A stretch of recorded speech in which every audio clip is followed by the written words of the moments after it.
نستعينه ونستغفره ونؤمن به ونتوكل عليه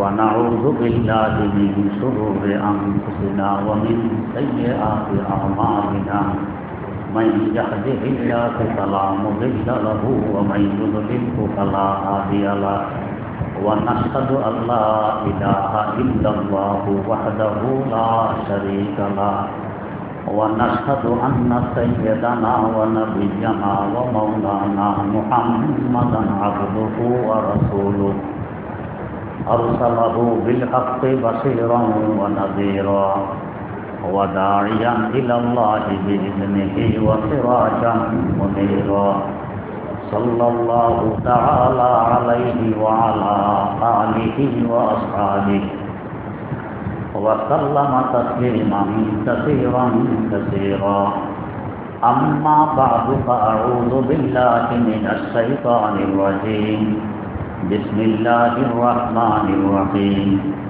يا أيها الذين آمنوا إن تتقوا الله يجعل لكم فرقانا ويكفر عنكم سيئاتكم ويغفر لكم والله ذو الفضل العظيم وإذ يمكر بك الذين كفروا ليثبتوك أو يقتلوك أو يخرجوك ويمكرون ويمكر الله والله خير الماكرين وإذا تتلى عليهم آياتنا قالوا قد سمعنا لو نشاء لقلنا مثل هذا إن هذا إلا أساطير الأولين صدق الله مولانا العظيم সূরা আনফালের 29 নম্বর আয়াত থেকে তেলাওয়াত করা হয়েছে। আল্লাহ রাব্বুল আলামিন মুমিন বান্দাদেরকে লক্ষ্য করে কিছু নসিহত করছেন। ইয়া আইয়ুহাল্লাযীনা আমানু, ও মুমিন বান্দাগণ, ইন তাত্তাকুল্লাহ, যদি তোমরা আমি আল্লাহকে ভয় করো, অন্তরে তাকওয়া সৃষ্টি করতে পারো, ইয়াজআল লাকুম ফুরকানা, আল্লাহ পাক তোমাদের অন্তরে এমন একটি নূর দান করবেন যে নূরের বরকতে হক এবং বাতিলের মধ্যে পার্থক্য করা তোমাদের জন্য সহজ হয়ে যাবে।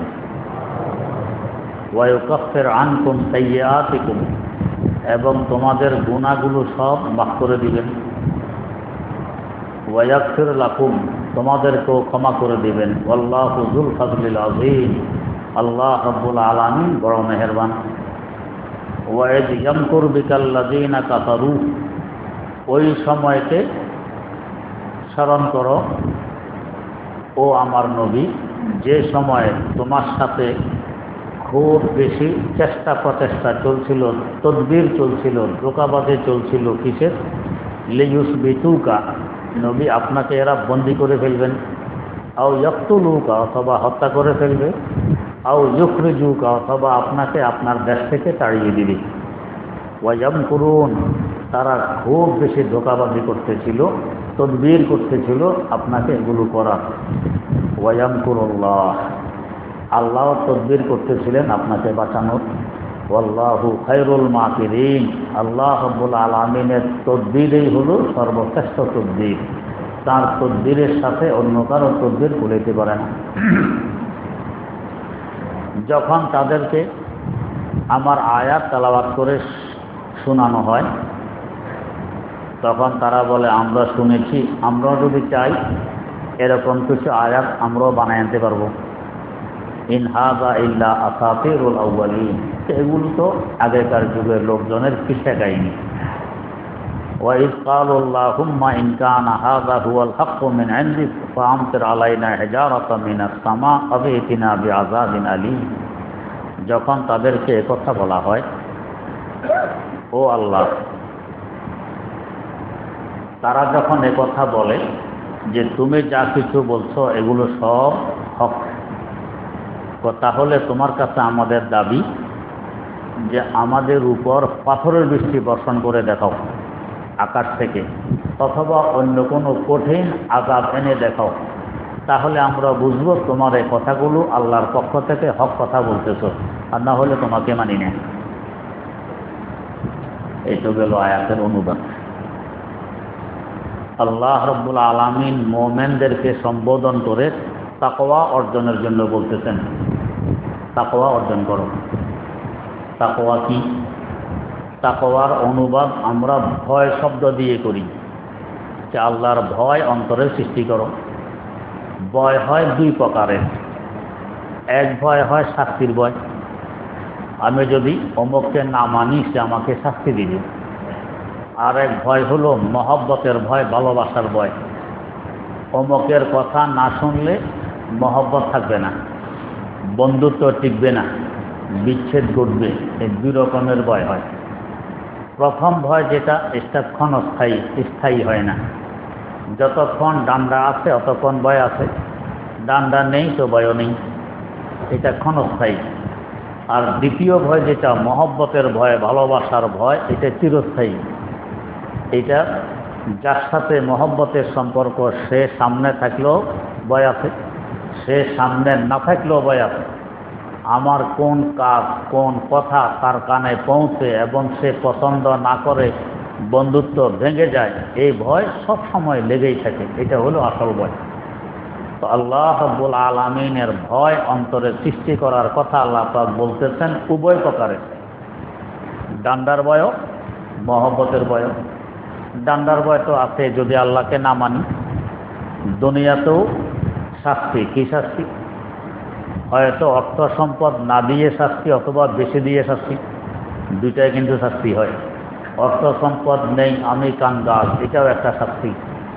খুব অর্থ সম্পদ আছে, এখন এগুলো নিয়ে পেরেশান, কোথায় রাখবো, কোথায় লুকাবো, এ নাকি ডাকাত আসে, না চোর আসে, না কি হয়, এই এক ভিন্ন একটা পেরেশানি। এটাও একটা শাস্তি, কম নয়, এটাও এক শাস্তি। দেখা যায় অর্থ সম্পদ বেশি আরো বাড়ানোর জন্য সুখ শান্তি উপভোগ করে না, শুধু বাড়ানোর চিন্তা। তো সম্পদ তো শান্তির উপকরণ। এখন এই শান্তির উপকরণকে আরো উপকরণ বাড়ানোর জন্য সব সময় চেষ্টায় মগ্ন। শান্তি আর ভোগ করলাম না, জীবন শেষ হয়ে গেল, এটা তো শাস্তি হইল। সব সময় সম্পদের চিন্তায় ব্যস্ত, আরো কি করে বাড়ানো যায়। আমি শান্তি উপভোগ করলাম না, এটাও একটা শাস্তি। আল্লাহ। আর আখিরাতে শাস্তি তো আছেই, জাহান্নাম। তো ডান্ডার ভয়ও আল্লাহ রাব্বুল আলামিনের ব্যাপারে আছে, এই ভয়ে অন্তরে জন্ম দিতে হবে। আর আসল ভয় মহব্বতের ভয়, এটাও জন্ম দিতে হবে। মহব্বতের ভয় কিভাবে জন্ম দিব অন্তরে? মহব্বতের ভয় অন্তরে জন্ম দেওয়ার রাস্তা আল্লাহ পাক কোরআনে কারিমে বলে দিয়েছেন। কিভাবে? আল্লাহ বলতেছেন, ইয়া আইয়ুহাল্লাযীনা আমানুত্তাকুল্লাহ ওয়া কুনু মা'আস সাদিকিন। ও আমার ঈমানদার বান্দাগণ, আমি আল্লাহকে ভয় করো। কিভাবে করবা? সাদিকিনদের সাথে থাকবা, তাদের সংস্রব এখতিয়ার করবা, এতেই আমার ভয় তোমাদের অন্তরে জন্ম নিবে। কারণ একজনের অন্তরের আসর আর প্রভাব আরেকজনের অন্তরে পড়ে।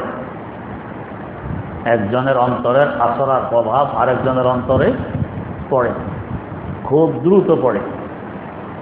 দেখবেন আপনার একটা ছেলে ভালো মানুষের সাথে উঠা বসা, ভালো মানুষের সাথে চলাফেরা, এই ছেলেটা আস্তে আস্তে ভালো হবে।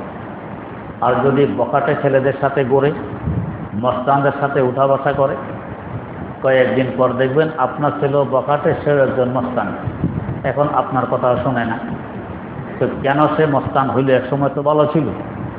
মস্তানদের সংসবার সোহবতের কারণে তাদের অন্তরের আসর আর প্রভাব আপনার ছেলের অন্তরে পড়ছে, এই জন্য এও বকাটে হয়ে গেছে, এও মস্তান হয়ে গেছে। তো সাদিকিনদের সাথে থাকলে তখন তোমার অন্তর স্থিত্ব জন্ম নিবে, তাকওয়া জন্ম নিবে। সাদিকিন কারা? সাদিকিন হইল যাদের অন্তর, যাদের মুখ এবং যাদের কাজ এক হয়, এরা হলো সাদিক। অন্তরে যা আছে মুখও তা বলে, কাজও তা করে। এমন নয় যে অন্তরে আছে একটা, মুখে বলে আরেকটা, কাজ করে আরেকটা, তিন রকম। এরকম নয়, তিন অঙ্গ এক হয়ে কাজ করে, এদেরকে বলে সাদেক। তো এদের সংসব আর সোহবতে থাকলে তখন তোমার মধ্যে তাকওয়া জন্ম নিবে। এটা তো হলো তাকওয়া জন্ম নেওয়ার এক সংখ্যা। আর একটা হইল, হুজুর আমি যে এলাকায় থাকি এখানে এরকম সাদেক নেই, কোনো পীর বুজুর্গ নাই, আলেম ওলামা নাই, কিছু নেই।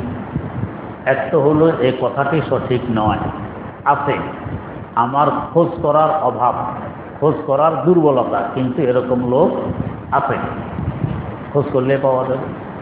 না হয় আমি অসুস্থ হইলে কোন ডাক্তারের কাছে গেলে দ্রুত গতিতে সুস্থতা লাভ করব, এটা তো খুব খোঁজ করি, মানুষকে জিজ্ঞাসাবাদ করি। আমার এক ধরনের রোগ, অন্য ধরনের ডাক্তারের কাছে জিজ্ঞেস করি এই রোগের ভালো ডাক্তার কে, এগুলো খুব খোঁজখবর লাগাই। তো দৈহিক রোগের চিকিৎসার জন্য খোঁজখবর নিতে পারি ভালো ডাক্তার কে, তো আর্থিক রোগের চিকিৎসার জন্য খোঁজখবর কেন নিতে পারবো না? এখানেও পারবো। যারা এই রাস্তার পারদর্শী তাদেরকে জিজ্ঞাসাবাদ করতে করতে কোনো না কোনো সময় সন্ধান পেয়েই যাব যে কে ভালো লোক, কে সাদেক। তার কাছে তার সংসর্গে থাকলেই আমার মধ্যে তাকওয়া সৃষ্টি হবে।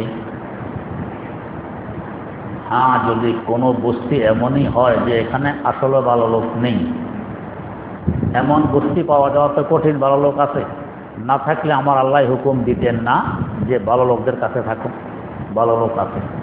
তারপরেও যদি আমার খোঁজখবরের অভাবে হোক বা যে কোনো কারণে ভালো লোক এই বস্তিতে নেই, তো তাহলে তাকওয়া অর্জনের সুন্দর পন্থা হাকিমুল ইসলাম আল্লামা কারি সৈয়দ সাহেব রহমতুল্লাহ আলাইহি বলেন, এই মন্দের মধ্যে কেউ না কেউ ভালো তো আছে। মন্দের ভালো তাকে বলে, সবাই যে একেবারে শেষ স্তরের খারাপ এরকম তো নয়, কেউ একটু কম স্তরের খারাপ আছে।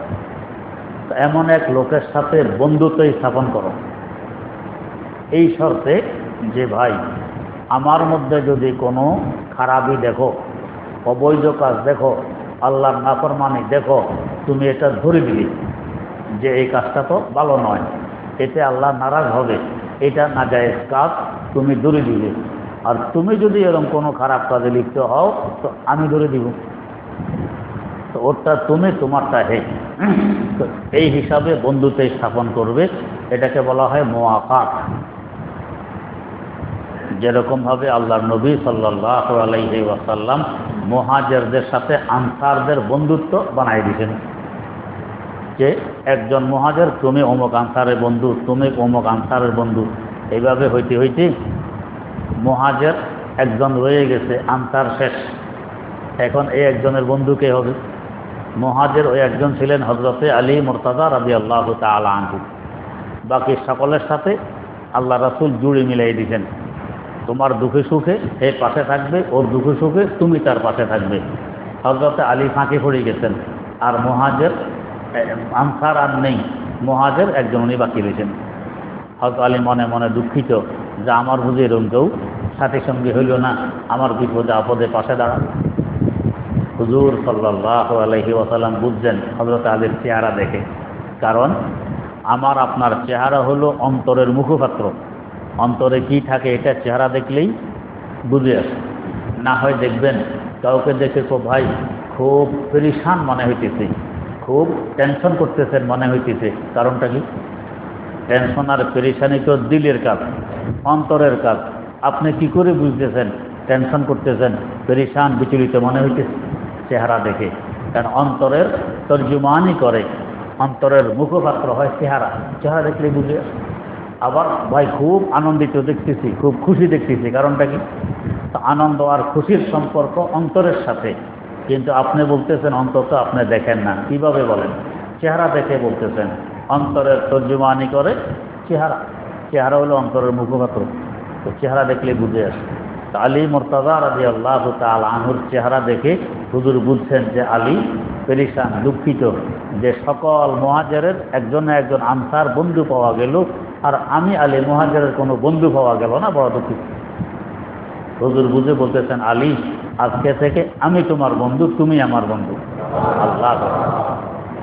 এখন হযরত আলী রাদিয়াল্লাহু তাআলা আনহুর কপাল কি পরিমাণ খুলছে, কি পরিমাণ আনন্দিত যে সকল বন্ধু থেকে উত্তম বন্ধু আমি পেয়ে গেছি। যে আমি তোমার বন্ধু, তোমার দুঃখে সুখে আমি তোমার পাশে, আমার দুঃখে সুখে তুমি আমার পাশে। তো হাকিমুল ইসলাম আল্লামা কারি তৈয়ব সাহেব রহমতুল্লাহ আলাই বলেন, একজনকে বন্ধু বানাই নিবে যে আমার মধ্যে কি কি দোষ এগুলো তুমি ধরবে, আর তোমার কি কি দোষ এগুলো আমি ধরব। নিজের দোষ নিজে অনেক সময় দেখে না, নিজের দোষকে গুণ মনে করে। না হয় এমন কে আছে দুনিয়াতে যে মনে করে আমি সবচেয়ে বড় বেকুব, আমি বড় ব্যাককল, আমার বুঝবুদ্ধি নেই, এটা কেউ স্বীকার করে? সবাই বলে আমি কি কম বুঝি? সবার ধারণা আমি সবচেয়ে বেশি বুঝি, আমার শুধু গুণ আর গুণ, আমার কোনো দোষ নেই। এমনকি মারাত্মকতম দোষ, সকল মানুষ এটাকে দোষ মনে করে, এটাকেও দোষী দোষ মনে করে না। ওই যে বলছিলাম একদিন নারায়ণগঞ্জের পতিটা জ্বর, 15 দিন যাবৎ জ্বর ভালো হয় না। আরেক পতিটা গেছে দেখতে, তো এই পতিটাকে দেখে বলে, আভা কি অন্যায়টা করছি, এত ওষুধ খাইলাম জ্বর ভালো হয় না, কি অন্যায় করছি? দেহ ব্যবসা করে, জিনায় লিপ্ত, দুনিয়ার ঘৃণিততম একটা অন্যায়তে সে লিপ্ত, এরপরও কি অন্যায় করছি, ওষুধ খাই জ্বর ভালো হয় না। তো তার দৃষ্টিতে এটা অন্যায় মনে হয় না, এই জন্যই তো বলে কি অন্যায় করছি। তো নিজের দোষ নিজের চোখে ধরা পড়ে না, আরেকজনের চোখে ধরা পড়ে, নিজের কাছে সবকিছু গুণে মনে হয়।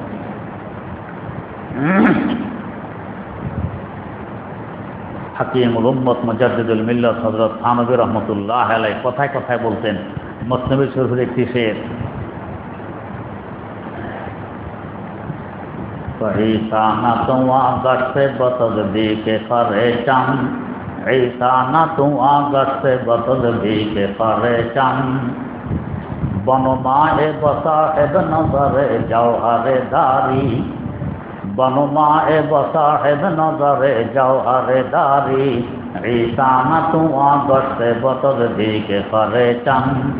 তোমার ভিতরে কি কামালাত আছে, কি যোগ্যতা আছে, কি গুণ আছে, আরেকজন গুণীকে দেখাও এটা আসলে গুণ কিনে। আরেকজন গুণী যদি বলে হ্যাঁ এটা গুণ, তাহলে এটা গুণ। আর যদি আরেকজন গুণী না বলে, তো তুমি হাজার বলো এটা গুণ, এই গুণ গুণ নয়। অথবা যারা গুণী নয়, গুণ কি আর দোষ কি এটাও বোঝে না, বোঝার যোগ্যতা রাখে না, এরা তোমার হাজার প্রশংসা করুক, তোমাকে সর্বগুণে গুণান্বিত বলুক, তো এর কোনো মূল্য নেই। যার যোগ্যতা আছে হে যদি বলে এটা গুণ, তাহলে গুণ। জুলাইখার যখন বিয়ে হয় আজিজে মিসিরের সাথে, জুলাইখা তো স্বপ্ন দেখতেছে একজন যুবক, এর থেকে সুন্দর মানুষ তখনকার সময় দুনিয়াতে আরেকজন সৃষ্টি হয়নি, এত সুন্দর। দেখছো তো ইউসুফ আলাইহিস সালামকে, দেখে স্বপ্নের মধ্যে তো জুলাইখা বেহাল, যেভাবে হোক একে পেতে হবে। তো জিজ্ঞেস করছে তোমার ঠিকানা কি? তো বললেন আমি মিশরের বাদশাহ। এখন জুলাইখা পাগল, বাদশার কাছে বিয়ে বসতে হবে। ঘুম ভাঙার পরে সরাসরি তার আব্বার কাছে প্রস্তাব দিল, আব্বা যেভাবে হোক মিশরের বাদশার কাছে আমাকে দিয়ে দিতে হবে। জুলাইখার আব্বাও ছিল বড় আত্মমর্যাদা বোধওয়ালা, গায়রতমান। তো আমি আমার মেয়ের প্রস্তাব দিব বাদশার কাছে, এটা তো হবে না, ও প্রস্তাব দিবে আমার কাছে আমার মেয়ের বিয়ে। সাধারণত দুনিয়ার নিয়ম কি, ছেলেরা প্রস্তাব দিবে মেয়ের জন্য, মেয়ে উল্টা প্রস্তাব দিলে এটা তো বেজ্জতি মনে করা হয়, বুঝে গেছে মেয়ের কোনো দোষ আছে, এই জন্য সে উল্টা প্রস্তাব দেয়। জুলাইখার আব্বা প্রস্তাব দিতে রাজি নেই, কিন্তু জুলাইখা আজও বলে, কালো বলে, পশুও বলে, বলা তো আর শেষ নেই, তুমি প্রস্তাব দাও, ও তো আমাকে চিনে না। জুলাইখার আব্বা বেদিস হয়ে শেষ সময় বলতেছে আমি পারবো না, তুমি ফেলে তুমি যাও, প্রস্তাব দাও। জুলাইখা নিজে তার বান্ধবীকে নিয়ে মিশর হাজির, বাদশার কাছে নিজের বিয়ের প্রস্তাব দিল। বাদশা গ্রহণ করছে। গ্রহণ করার পর এখন জুলাইখা খুব সাজগোজ করে বিয়ের তারিখে বিয়ের জন্য প্রস্তুতি নিতে, খুব সাজছে। তো সাজার পরে জুলাইখার বান্ধবীরা বলে মাশাআল্লাহ, চাঁদ পর্যন্ত তোমার সামনে ফেল, তোমার চেহারা এত সুন্দর, দুনিয়ার কোনো সুন্দরী তোমার সাথে কুলেতে পারবে না, দুনিয়ার সকল সুন্দরীর সুন্দরকে একসাথ করলে তুমি এর থেকেও আরো সুন্দর। এক এক বান্ধবী এক এক প্রকারের প্রশংসা করতেছে খুব, দেখে যে জুলাইখার মধ্যে কোনো পরিবর্তন নেই। শেষ না জুলাইখা বলতেছে দেখো তোমরা যতই প্রশংসা করো আর তারিফ করো, যার জন্য আমি সাথ দিই, সে যদি কোনো প্রশংসা না করে এই প্রশংসার 2 পয়সা মূল্য নেই। যার জন্য আমার সাজগোজ সে যদি বলে তুমি সুন্দর, তাহলে আমি ধন্য, আমার সার্থক। তোমাদের প্রশংসার কোনো মূল্য নেই। এখন আমার মধ্যে কি গুণ আছে না আছে, আরেক গুণ যদি বলে সত্যায়ন করে, তাহলে এটা ঠিকই গুণ। আর যদি আরেক গুণিয়ে সত্যায়ন না করে, সব মূর্খ, নির্বোধ, বুঝবুদ্ধির অভাব, এরা বলে যে মাশাআল্লাহ আপনি বড় গুণী, তো এদের এই তারিফার প্রশংসার কোনো ভ্যালু নেই। এই জন্য আল্লামা রুমি বলতেছেন, এই সানা তোমা গাছে বতল দিতে করে চান বনমায়ে বসা হেদন করে জওহারে দারি।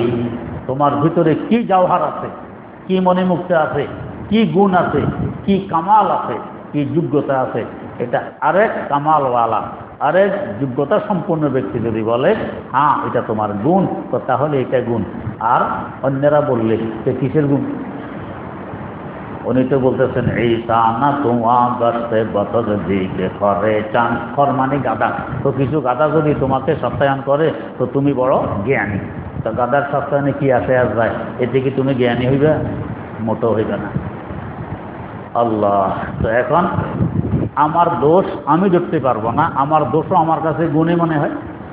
তাই একজনের কাছে বন্ধুত্ব স্থাপন করো, এই কথা বলে যে আমার দোষ দেখলে তুমি ধরবা, তোমার দোষ দেখলে আমি ধরব। দেখবেন একজন শায়েখের কাজ এর থেকে আপনি নিতে পারবেন, সে আপনার দোষগুলো ধরিয়ে দিবে।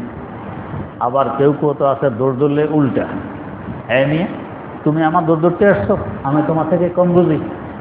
এটা হলো কিবির, এটা ধ্বংসের মারাত্মকতম একটা পন্থা, ধ্বংস হয়ে যায়।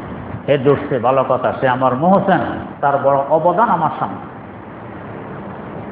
একজনের চেহারার মধ্যে কালি লাগবে, দেখেনি, কালি যে লাগবে দেখেনি। তো চেহারায় কালি লাগা চেহারার জন্য দোষ না গুণ? দোষ।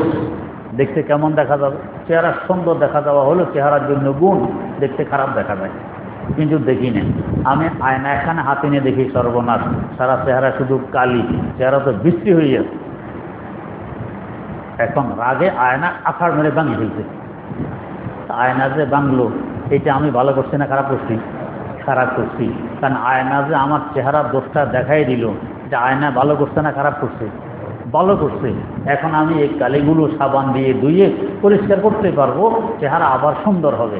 আয়না যদি না দেখাইতো তো কালি নিয়ে চলতাম, আমার তো জানাই না চেহারায় কালি নাকি। তাহলে আয়না তো ভালো কাজ করছে, কিন্তু কেন আয়না আমার চেহারার কালি দেখাইল? রাগার গোসায় আছাড় মেরে আয়না ভাঙে দিলাম। তাহলে আমি বুদ্ধিমান না আমি ব্যাকল? আমি ব্যাকল।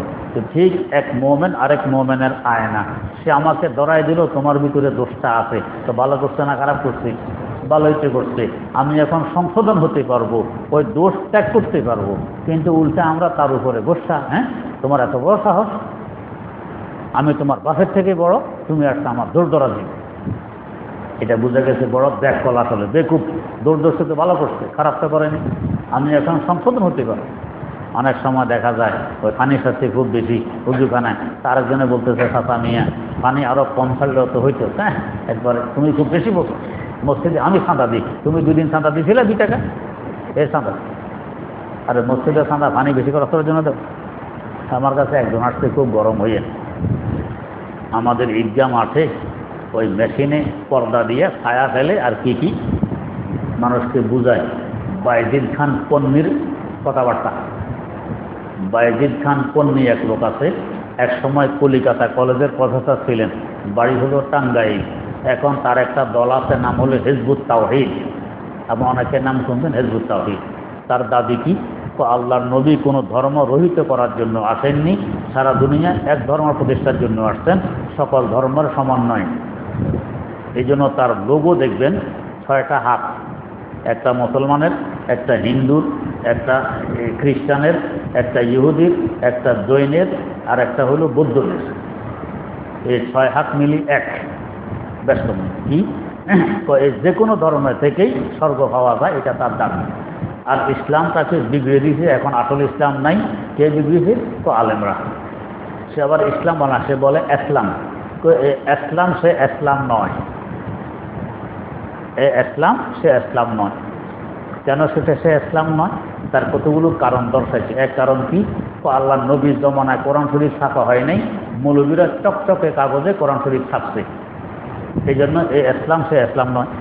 আর নবীর জমানায় যে কোরআন শরীফ ছিল এখনো সেইটা না অন্যটা ছাপছে, এটাই। কিন্তু চকচকে কাগজে ছাপলে পরিবর্তন হয়ে যাবে, এটা কোনো কথা আছে? বলে এই ইসলাম সে ইসলাম নয়। আচ্ছা, আরেক দাবি কি, আগের যুগে নবীরা দ্বীনের দাওয়াত দিতেন টাকা পয়সার বিনিময় ছাড়া, আর এখন মৌলবীরা দাওয়াতে পয়সা নিয়ে, এই জন্য এই ইসলাম সে ইসলাম নয় তার দাবি। এগুলি উদ্ভট কথাবার্তা বলতেছে। এখানে কে বাধা দিতে? তার মধ্যে হুজুর কিসিমে 2-4 ছিল, এদের ধারণা আমাদের মাদ্রাসার কেউ যায় ওইখানে বাধা দিছে। তো 4-5 জন খুব গরম হয়ে আমার কাছে এখানে আসছে। এসে প্রথমে যে লিডার হয়ে আসছে করতেছে, হুজুর আমি আওয়ামী লীগের অমুক পদে আদিষ্ট, অমুক পদের মানুষ, প্রথম পরিচয়। দ্বিতীয়, আমি অমুকের অমুক এই আত্মীয়। তৃতীয় পরিচয়, আমি এই মসজিদে চাঁদা দিই। মসজিদে কি করি? চাঁদা দিই। এতটুকু বলার পরে বলছি, চাঁদা দেন আমার জন্য না আর কার জন্য? তো আপনার জন্য দিব কেন? তাহলে যার জন্য দেন সে জানতে কি জানে নাই? জানছে। আমার কেন জানা মসজিদে চাঁদা দেন? আমার জানানোর কি অর্থ? তো পাশে যে আরো 6 জন কহ, ঠিকই বলছি হুজুরে, এটা হুজুরকে বলতে আসছিস কেন তুই মসজিদে চাঁদা দেন? আচ্ছা, এরপরে হুজুর আমরা ইসলাম প্রচার করতেছি, ইসলাম প্রচার করতেছি, দাওয়াত দিতেছি, আপনার এখানের কোন হুজুর কোন ছাত্র যায় আমাদেরকে বাধা দিচ্ছে। তো ইসলাম ওরাদের বুদ্ধি কোন ইসলাম? আল্লাহ, আচ্ছা আপনার তো বাইজিদ খান পন্নী সাহেবের ইসলাম প্রচার করতেছেন, কয় হোক।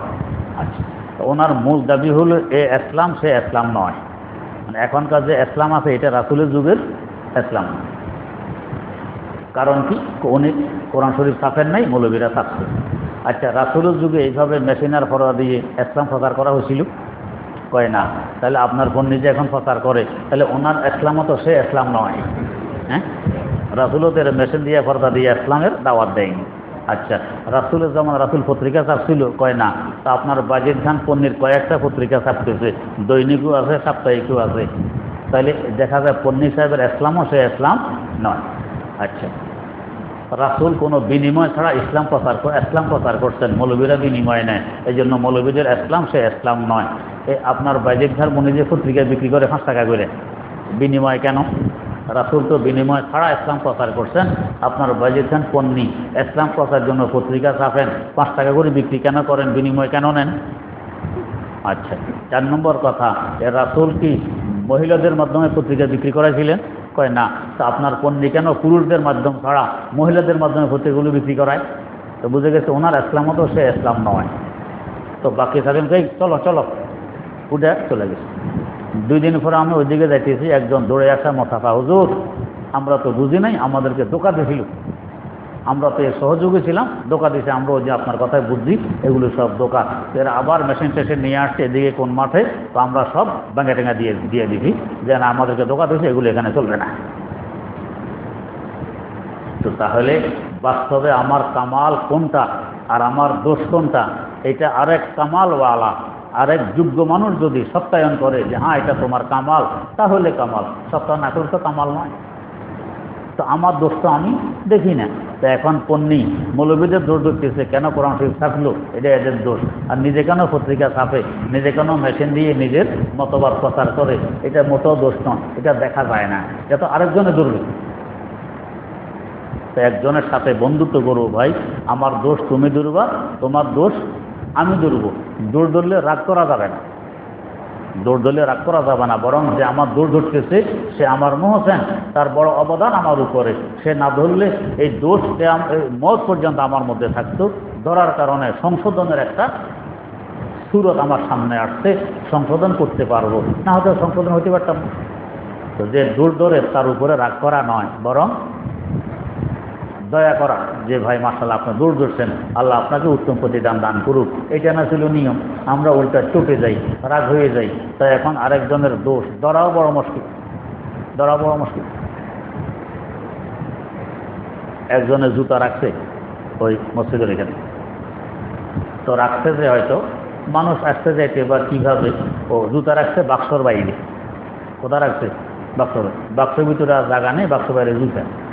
তো আরেক মুরব্বী এটা দেখা বড় গোসা, হ্যাঁ জুতাইব রাখছে, তো লাঠি দিয়ে জুতারে এদিক সেদিক করে। আচ্ছা, এই যে জুতা রাখছে বাক্সর বাইরে, ময়লা পড়লো, এক জায়গায় একটু ময়লা পড়ছে মসজিদের কিনারায়, এখন এই মুরব্বী যে এটা দেখা গরম হয়ে লাঠি দিয়ে জুতারে সরায়, এখন মসজিদ নষ্ট করতেছেন জুতার সব ময়লা দিয়ে, বেশি নষ্ট। তাহলে হেঁটে অল্প একটু নষ্ট করছে, আমি এটা সংশোধন করতে যাই আরও বেশি নষ্ট করলাম কিনে, লাঠি দিয়ে জুতারে এদিক এদিক করতেছি। আর এই মুরব্বীকে দেখা যায় উনি জুতা নিয়ে পা পথের উপরে ওঠেন, যেখানে খালি পা মুছার কথা জুতা নিয়ে সেখানে ওঠেন, ওটা জুতা খুলে এই পা আবার পা পোষে রাখেন, এরপরে জুতা নিয়ে মসজিদে ঢোকেন। এখন সারা মসজিদ করলাম নি সর্বনাশ ময়লা দিয়ে। হ্যাঁ, যে জুতা পায়ে দিয়ে ঘর থেকে মসজিদে আসছি, জুতার তলায় তো ময়লা লাগবে, রাস্তা পাকও আছে না পাকও আছে, এই জুতা নিয়ে পা পোষে উঠে জুতা খুলছি, তো পা পোষা নষ্ট করলাম কি না? করলাম। ওই পা পোষে নিজের পা আবার মুছলাম, নিজের পাও নষ্ট করলাম, এরপরে মসজিদে ঢুকলাম, মসজিদে নষ্ট করলাম। আরেকজন অন্তত জুতা বাক্সর বাইরে রাখছে, এটা ভুল করছে, সারা মসজিদ নষ্ট করে নেই, আমি সারা মসজিদ নষ্ট করতেছি। এখন যদি এই মুরব্বীকে কেউ ধরাই দেয়, তো মুরব্বী তো তখন লাঠি দিয়ে জুতা সরাইছিল, লাঠি দিয়ে আপনারে সরাবে যে তোমার এত বড় সাহস, আমার দূর দূরতে আসছো, আমি জুতা এখনো পাপড় উপরে খুললাম। তো দূর ধরাও এখন কঠিন, এটা বুঝার বিষয় যে আমার দূর ধরবে, তার অবদান আমার উপরে, এটা আমার জন্য ভালো, এটা মোটেও খারাপ নয়। তো একজনের সাথে বন্ধুত্ব করবে এ খেয়ালে, তুমি আমার দোষ ধরবে আর আমি তোমার দোষ ধরবা, দেখবেন যে কয়েকদিনের মধ্যে অনেক দোষ সংশোধন হয়ে গেছে, আপনি অনেক দোষ থেকে মুক্তি লাভ করছেন। ঠিক, তাহলে ভালো মানুষ না পাইলে অন্তত এই কাজ করা যাবে। আচ্ছা, এরপরে এরকম মানুষও পাওয়া যায় না যার সাথে বন্ধুত্ব করব আমার দোষ ধরবে কি যোগ্যতা নাই, এ আরো বেশি দোষে দোষী, এই জন্য দোষ ধরার যোগ্যতা নেই, এরকমও তো কেউ বলতে পারে। তো এরকম যদি কেউ বলে, তো তখন যে আপনি খেয়াল করবেন যে কোন কাজটা অমুকে করলে মানুষ এটাকে খারাপ জানে, কোন কাজটা অমুকে করলে মানুষ এটাকে খারাপ জানে, আমি ওই কাজটা করব না। এইভাবে চলতে চলতে কিছুদিন পরে দেখবেন যে আপনার অনেক সংশোধন হয়ে গেছে, মানুষ যেটাকে খারাপ জানে আমি এটা করব না, এভাবে সংশোধন হইতে পারে, অন্তরের ভিতরে তাকওয়া সৃষ্টি হইতে পারে।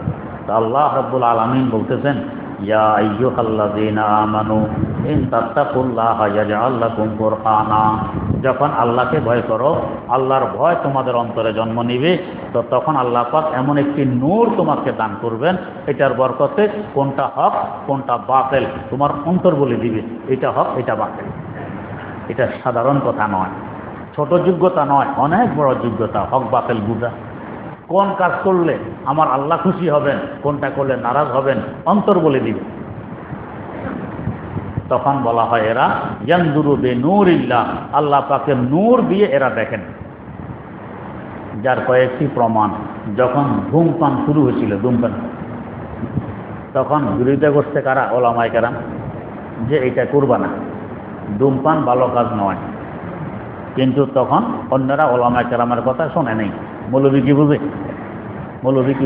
এটা করলে আমার গলা সাফ হয়, এটা করলে আমার গলা ছেড়ে দেয়, আমি জোরে সোরে কথাবার্তা বলতে পারি, আমার কাজের মধ্যে ফুর্তি আসে, শরীরে নতুন দমে শক্তি আসে, কত কিছু যুক্তি দিছে, মৌলবী বোঝেন।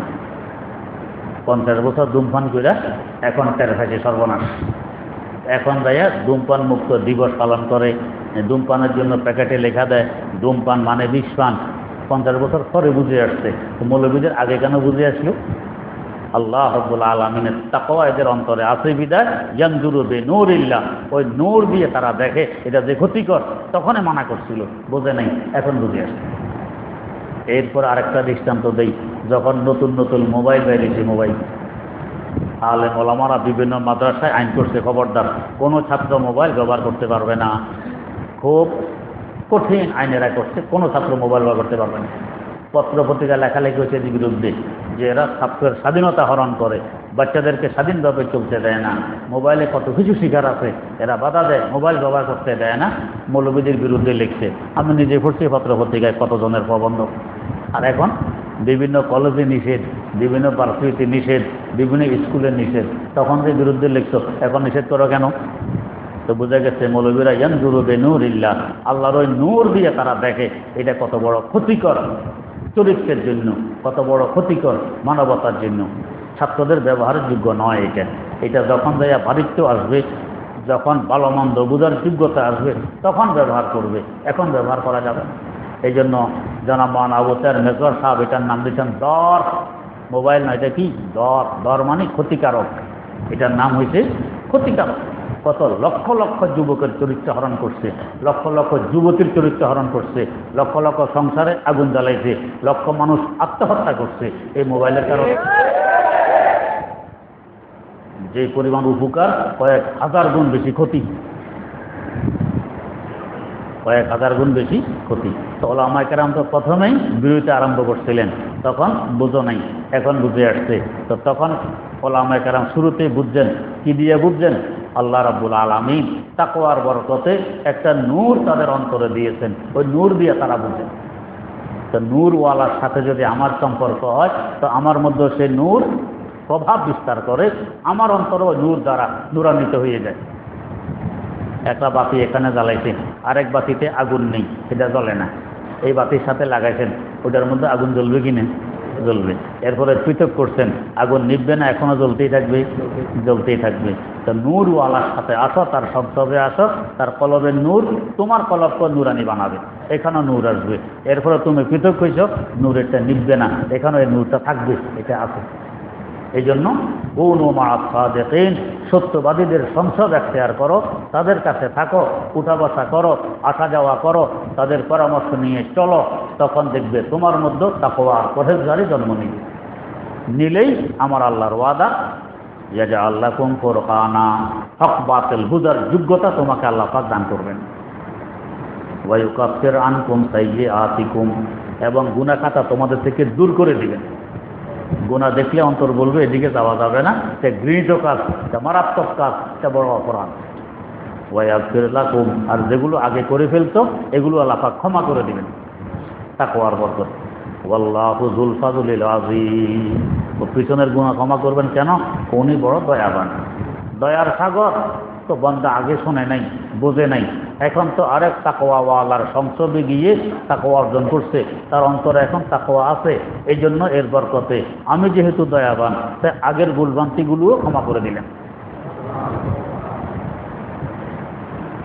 ওয়াইয ইয়ামকুরু বিকাল্লাযীনা কাফারু লিয়ুসবিতুকা ওয়া ইয়াকতুলুকা ওয়া ইউখরিজুক, ওই সময়কে স্মরণ করো যখন কাফেররা আপনার সাথে ষড়যন্ত্রে লিপ্ত ছিল। কি? আপনাকে এরা বন্দী করবে। ষড়যন্ত্রে লিপ্ত ছিল, আপনাকে হত্যা করবে। ষড়যন্ত্রে লিপ্ত ছিল, আপনাকে দেশান্তর করবে, বের করে দিবে। ওই সময়কে স্মরণ রাখুন। কেন? ওয়ায়ামকুরুনা ওয়ায়ামকুরুল্লাহ, তারা তো ষড়যন্ত্র করছে আপনাকে এগুলো করার জন্য। আল্লাহ পাক তাদের ষড়যন্ত্র থেকে বাঁচার জন্য আল্লাহর তদবির করলেন, আর আল্লাহ তদবিরই সবচেয়ে উত্তম তদবির। আপনাকে বাঁচাই দিলেন, কাফেরদের কোনো ষড়যন্ত্র কাজে লাগলো না। আল্লাহ রাব্বুল আলামিনের তদবিরই শেষমেশ কাজে লাগলো। পুরা মক্কা বিজয় হয়ে গেল, এরপরে পুরা আরব বিশ্ব, এরপরে আস্তে আস্তে অর্ধ জাহান। তো কাফেরদের তদবির আসল তদবির নয়। দেখবেন বাতিল যখন মাথা উঠে, বাতিল খুব দ্রুত গতিতে এগিয়ে যায়। মানুষ অনেকে বিভ্রান্তিতে পড়ে যে এত দ্রুত গতিতে এগিয়ে চলছে, মনে হয় হক আর থাকবে না। তো অনেকেই বুঝার পরেও হয় চুপ, অথবা হক ছেড়ে বাতিলের সাথে যোগ দেয়। কিন্তু বাতিল বেশি দিন টিকে না। যে দ্রুত গতিতে অগ্রসর হয়, দ্রুত গতিতে আবার ধ্বংস হয়। আবার যে হক, সে হক জিন্দা থাকে। এক সময় মুতাজিলি এক সম্প্রদায় ছিল, মুতাজিলি এমনকি ক্ষমতা পর্যন্ত তারা দখল করছে। ইমাম বুখারী রহমতুল্লাহ আলাইহির উস্তাদ, হাম্বলি মাযহাবের প্রবর্তক ইমাম আহমদ বিন হাম্বল রাহিমাহুল্লাহ, তাকে বন্দী পর্যন্ত করছে। প্রত্যেক দিন 20টা দৌড়া লাগানো হইতো তাকে। কি কষ্ট তাকে এরা দিবে। কিন্তু আজ কোথায় সে মুতাজিলি? নাম নিশানা আছে, ওষুধ খাওয়ার জন্য কোনো মুতাজিলি পুরা দুনিয়াতে নেই। এক সময় পুরা মুসলিম জাহানে তারা খেয়ে গেছিল। ইমাম আজম আবু হানিফা রাহিমাহুল্লাহ তাআলাকে বন্দী করছে এদের কারণে। এখন তাদের নাম নিশানা নেই। এটা বাতিলের নিয়ম। আগাছা দেখবেন, জমিনে আপনি ফসল বুনাইছেন, গাছ লাগাইছেন, আগাছা এমন জোর ধরছে আপনার ফসল দেখাই যায় না, শুধু আগাছা আগাছা পুরা জমিনে। 2-4 দিন পরে আপনি শ্রেণী নিয়ে কাছে নিয়ে নামেন, সব আগাছা সাপ, আপনার লাগানো গাছগুলোই তখন থাকে, আগাছা চিহ্ন থাকে না। ঠিক এরকমভাবে হকের সাথে বাতিল আঘাতটা খুব মাথা তোলে, 2-4 দিনে খুব বেড়ে যায়, আমার আল্লাহ গজবের শ্রেণী দিয়ে এগুলো সব ধ্বংস করে দেন, শেষমেশ হকটাই জিন্দা থাকে, হক কখনো নিষ্কাশিত হয় না। এই জন্য আল্লাহ মাহরুম বলছেন যারা আগে রাগে তদ্বর ফেরুদাদ হারা কাস্তফ জানাবে রেশাস ফরুদাদ হারা কাস্তফ জানাবে রেশাস ফরুদাদ। হকের বাতি জ্বলছে তো জ্বলছে, কখনো একটু বড় আকারে জ্বলে, কখনো টিম করে জ্বলে, কিন্তু জ্বলে যে একেবারে নিবে না। যারাই হকের বাতি নিবাইতে হুকুম দিতে যায়, হুকুম দিতে গেলে ওই বাতির আগুনে তার দাড়ি জ্বলে, বাতি নিবে না। বাতিলের মুখ এত জোরসরে হয় না, বরং বাতিলের দাড়ি জ্বলে, বাতি নিবে না। না হয় যখন তাড়াতাড়ি ফেতনা মাথা তুলছিল, জঙ্গির খানের শপথ ছিল যে ইসলাম নামে কোনো শব্দ এই দুনিয়া থাকবে না, মুসলিম নামে কোনো প্রাণী এই দুনিয়া থাকবে না, এটা তার প্রতিজ্ঞা ছিল। যেদিন তার নাতি হালাকু খানের হাতে বাগদাদের পতন ঘটে, তারিখে দাওয়াত আজিমতে লেখা আছে বাগদাদ এবং নাওয়াহিয়ে বাগদাদ, বাগদাদের আশেপাশে এলাকা থেকে একদিনে 7 লক্ষ মুসলমান শাহাদত বরণ করছে। একদিন 7 লক্ষ মুসলমান জীবন হারাইছে, কিন্তু আজ কোথায় সে তাড়াতাড়ি নাম নিশানাও নেই। তো এইভাবে হক আর ইসলামকে যারা মিটাইতে চায়, মনে হয় যেন কি জোরে সোরে তারা এগিয়ে আসতেছে, কিন্তু একসময় এমনভাবে তারা মিটে যায়, নাম নিশানা খুঁজে পাওয়া যায় না। যে ইসলাম 1500 বছর আগ থেকে জিন্দা, এখনও জিন্দা, কিয়ামত পর্যন্ত জিন্দা থাকবে, এটাকে জিন্দা রাখার দায়িত্ব আল্লাহ রাব্বুল আলামিন নিজ হাতে নিয়েছেন। ইন্না নাহনু নাযালনা যিকরা ওয়া ইন্না লাহু লাহাফিজুন। ইসলাম আমি অবতীর্ণ করেছি, সংরক্ষণের দায়িত্ব আমি আল্লাহ। তবে আল্লাহ জমিনে নেমে এসে সংরক্ষণ করবেন না আমার আপনার মাধ্যমে, এটা আল্লাহর নিয়ম। না হয়তো আল্লাহ নবী জিহাদ করতেন না, সাহাবায়ে কেরাম যুদ্ধ করতেন না। আল্লাহ পাক বান্দার মাধ্যমে এই হককে জিন্দা রাখেন, টিকিয়ে রাখেন। আমি যদি ব্যবহার হতে পারি আমি ধন্য, আর যদি আমি মাহরুম হই তা আমি বঞ্চিত। তাই আল্লাহ রাব্বুল আলামিন বলেন ওয়াইদি ইয়ামকুরু বিকাল্লাযিনা কাফারু, কাফেররা ষড়যন্ত্র কম করে না, দুশমনেরা তদবির কম করে না। যেন হয় হককে বন্দি করবে, অথবা হত্যা করবে, অথবা আহলে হককে দেশান্তর করবে, খুব ষড়যন্ত্র করে। কিন্তু ওয়ায়ামকুরুনা ওয়ায়ামকুরুল্লাহ, এরা যতই ষড়যন্ত্র করুক আমার আল্লাহ তাদের ষড়যন্ত্রের মোকাবেলার জন্য আল্লাহ তদবির করেন। ওয়াল্লাহু খায়রুল মাকিরিন, আল্লাহ রাব্বুল আলামিনের তদবির হইল সবচেয়ে উত্তম তদবির, এটাই শেষমেশ টিকে, বাতিল টিকে না। আল্লাহ রাব্বুল আলামিন আমাদেরকে সহি বুঝার তৌফিক দান করুন। সুবহানাল্লাহি ওয়া বিহামদিহি, সুবহানাকাল্লাহুম্মা ওয়া বিহামদিক, আশহাদু আল্লা ইলাহা ইল্লা আনতা আস্তাগফিরুকা।